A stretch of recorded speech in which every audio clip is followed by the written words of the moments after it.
조국 법무부 장관에 대한 진퇴 여부를 두고 여야가 맞서는 가운데 국회에서는 잠시 뒤에 대정부 질문이 시작됩니다. 조 장관은 국무위원 자격으로는 처음으로 국회 무대에 서게 됩니다. 국회 취재기자 연결합니다. 김영수 기자. 네, 국회입니다. 네, 일종의 데뷔전이라고 할 수 있겠군요. 치열한 공방, 이런 전망이 나오던데요. 어떨 것 같습니까? 네, 20대 국회 마지막 대정부 질문인데다가 말씀하신 대로 조국 장관의 데뷔전이라는 점에서 여야의 불꽃 공방이 예상됩니다. 오늘 정치 분야 대정부 질문은 잠시 뒤인 오후 2시부터 여야 의원 13명이 10여 분씩 질의하게 됩니다. 문재인 대통령과 함께 유엔 총회에 참석한 강경화 외교부 장관을 제외한 국무위원 전원이 출석합니다.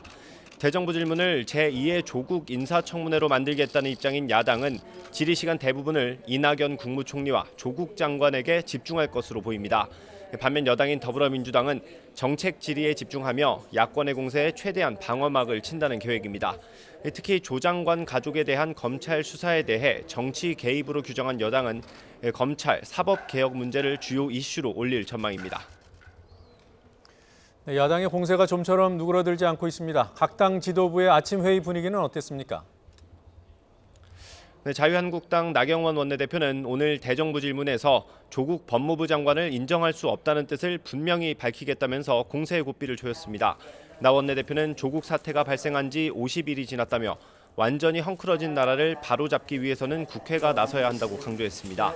대정부 질문과 국정감사를 통해 조국 장관을 끌어내리겠다는 의지를 다졌다고 볼 수 있는데요. 직접 들어보겠습니다. 이미 여당은 조국 방탄 국회로 만들어버렸습니다. 국회를. 이제 수사 중인 증인은 안 된다 하면서 증인 채택에 막기에만 급급합니다. 여당과 지도부가 결국 국멸의 길로 가는 것 아닌가.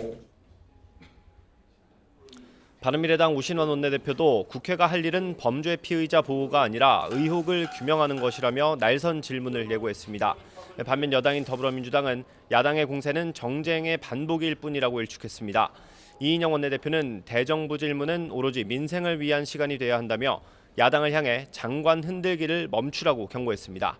또 대정부 질문에 이어 국정감사까지 재탕, 3탕 청문회를 하겠다는 것은 민생을 배반하는 것이라고 말했습니다. 민생과 관계없는 증인 신청은 원천적으로 반대합니다. 명분 없는 국정조사, 장관 해임 요구에 일체 응하지 않겠습니다. 민생을 위한 소중한 국민의 시간은 1분 1초도 허비할 수 없다는 점을.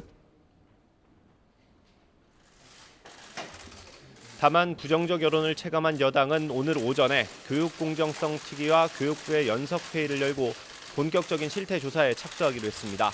반면 한국당은 저스티스 리그라고 이름 붙인 기구를 오늘 출범하고 조 장관 일가의 의혹을 비롯해 문재인 정부의 불의를 파헤치겠다는 계획입니다. 지금까지 국회에서 전해드렸습니다.